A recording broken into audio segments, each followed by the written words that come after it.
Join the ride with this year's highlighted farmers to give you a look at what it's like inside the cab during harvest season. It's the Cab Cam, brought to you by Hancock and Sarah Gordo, Farm Bureau, Petroblend, Mason City All Risk, MBT Bank, Johnson Oil, and Linex.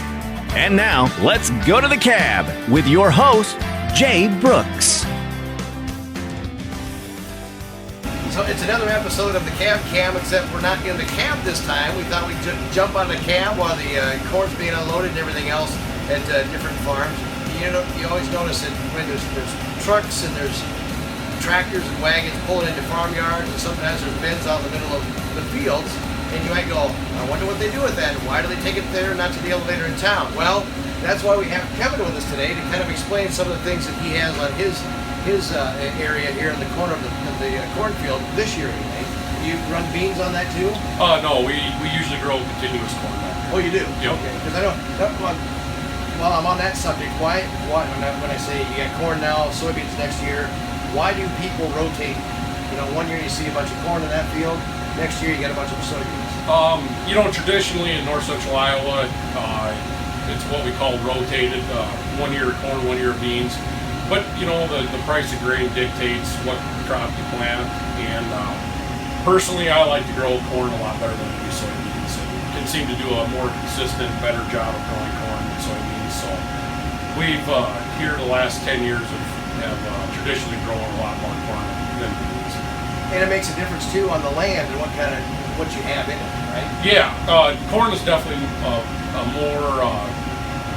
more expensive crop to grow, but the return's also there most years. So, and it seems like our soils, we can depend on a corn crop, a good corn crop every year, where soybeans can be pretty variable, pretty up and down, unpredictable. All right, so teaching what it's like on the farm in different aspects of it, because we've seen the combines, we've seen the tractors and the grain carts and everything else, which is fantastic, but when you see the inside of the operation of a bin and how it goes, this isn't how it used to be back in the day. No. By any means. Technology has really changed farming and the agricultural industry. And I want Kevin to show us a little bit about, because right now we're just in a little building next to the, what do you got, 3, 4 bins out there? Oh, there's 3 grain bins here in the dryer. Okay, all right. So, but inside, I remember I have to go out and shut the dryers off individually and all that. Yep.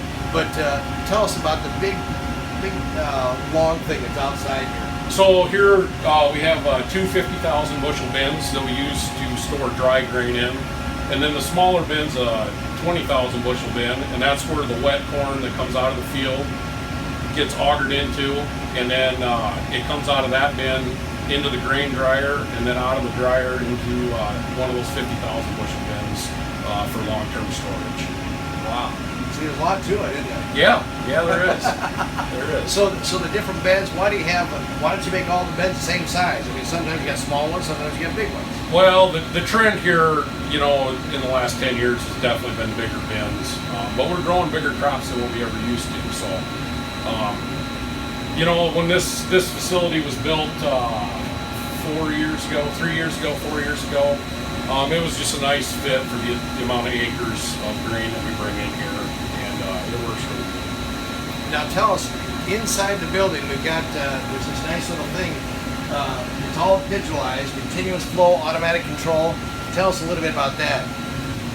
So this is the controller for the dryer, and it's telling us that the corn coming into the dryer is about 18.5%. I've got the dryer set to discharge the corn at 15.5. That's in the green box. It's actually discharging 15.5% corn, so it's right on the money. And it tells us what our grain temperature is and how many bushels an hour roughly we're drying right at this particular moment. It's a completely automated system. I just have to enter in, my parameters, tell it, how wet the corn is coming in, how wet I want it coming out, or how dry I want it coming out, and it takes over from there. And then it logs everything that's happened. We can go here and look at the green line is the moisture that's been coming out of the dryer. It's been holding right on the money at that 15.5%. It can tell me, the temperature inside that dryer. About 190 degrees is where I'm running it today. Keeps track of all that. Keeps track of how fast it's discharging the corn out of the metering rolls, which is about, not quite 20% meter roll speed. So it has a lot of really neat features that, 20 years ago, this stuff wasn't available. Right.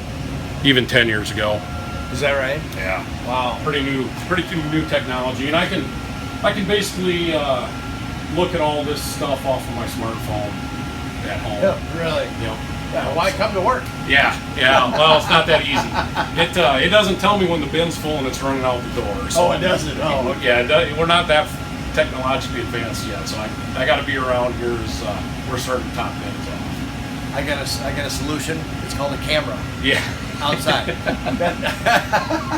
Well, the problem is when the corn's spilling out on the ground, it's already too late. So Right. that makes for a lot of work. Yeah, exactly. So to run something like that, what is it? You got a book that's that thick? Oh yeah. Here's the book. I guess it's not too bad. There's a lot of information in here. It's got the complete wiring diagram for the dryer. If you have problems and stuff, you can diagnose it and things like that. So it's a pretty simple system. After being around a smartphone, anybody can pick right up on something like this. Interesting. Pretty user friendly. Yeah. So with Kevin here today, tell us what else do you do besides farm? I do a custom chemical application in the summertime, and then we do farm drainage in the fall. Okay. So we're as soon as we're done with field work here, we'll be putting tile on the ground. Wow. Busy guy. But you also have time to deal with the Saragota County Farm Bureau. Yeah. It's I think I've been on the board for 15 plus years, I believe. So I enjoy it. Visiting, other farmers get together and try to work towards solutions on problems that we have in the county or the state or at the national level. So. Has there been any major issues so far this harvest season at all? No, not really. Everything has gone pretty smooth. But there's issues coming down the pike, so try to stay on top of that stuff and work with local officials on, road maintenance and property taxes and things like that. So if people have a concern, how do they contact? Do they contact Farm Bureau, or what do they do? Yeah, the office there in Mason City, they can give them a call, or any Farm Bureau board member. There's 22 of us on the board, I think, so yeah. Excellent. Well, there you go. Well, again, that's another episode of the Cab Cam. Harvest is wrapping up quickly. Over 50% of the corn is out already from the state. Yep, it's amazing, the size of the combines, the size of the grain handling systems anymore. A lot of crops can disappear in a short amount of time anymore. It's pretty unreal, and here we are. It's not even Halloween, and personally, we're done. A lot of guys are pretty close to done. So, in the old days, there was a lot of corn that got picked in the spring just because we didn't have the size of the machines that we do now. Exactly. So, harvest is going great, except for that rain held everybody up a little bit, but like I said, it's going pretty smooth. Yeah, it'd been nice to skip that rain, and especially after the amount of rain that we had right before harvest there. It's pretty tough to get going, pretty muddy conditions. So it hurt some of the soybeans. Yeah. Well, we received a little bit of hail damage on beans that were not quite ready to harvest, so we had some loss there. But you just roll with the punches and deal with it, and forge ahead for next year. There you go. Well, again, Kevin, thank you very much for joining us today, and like I said, we jumped out of the cab to give you a little bit of insight on what the bins are that are on the sites of the family farm, or just sometimes you go, what are they doing in the middle of the field? Makes it convenient, though, don't it? Yeah, it does. Not very far to haul out of the field to where it's going to get stored. And then, this winter we'll haul this grain out probably to Mason City to the ethanol plant. Well, excellent. Well, that's another episode of the Cab Cam. Again, thanks for joining us, and again, have a safe harvest.